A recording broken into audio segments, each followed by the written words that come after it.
Dobro večer. O jebote. Nalazimo se na autoputu za Banja Luku. Mi smo prvi koji gaze ovom stazom. U noćnim satima. U noćnim satima.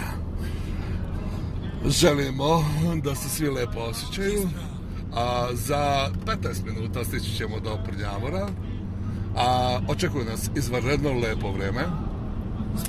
Imali smo predivan vikend. Stari, može brzu traku. I brza traka upravo.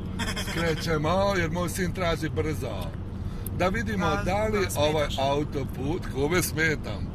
Ma šta me to briga, večeras samo duga svetla, ruke u vazduh i igramo. Stari, šta može Volvo da radi? Koliko brzinu može da razvije? Da vidimo. Sad ćemo da snimimo, da pošaljemo. Stari, molim te, stari! Da vidimo na ovom dijelu puta. Aj, molim te, stari! Počelo je razvijanje velike brzine. Trenutno smo na 160 km na čas. Nije po 160, daj stari. Ako je to još 20 da isprobamo. Tamo Dorata još nije isprobao ovako. A moramo Dorata malo proći. Mama, Dorata, ja te kažem, aj nazad. Na novom autopu 170. Ja fino kažem, mama sed nazad. Da, Slobodan ne zna šta ima. Daj, mama, bolam. Ne znaš Znamo šta što ima, imamo ovaj. kaže moja žena da se ne zna šta ima, tačno. Ispred nas su samo isprekidane linije. Ljudi, ovo je Republika Srpska.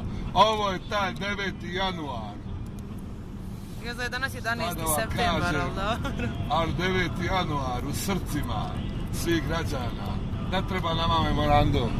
Nama je potreban autoput. Nama je potrebno da se možemo dokazati prema svijetu.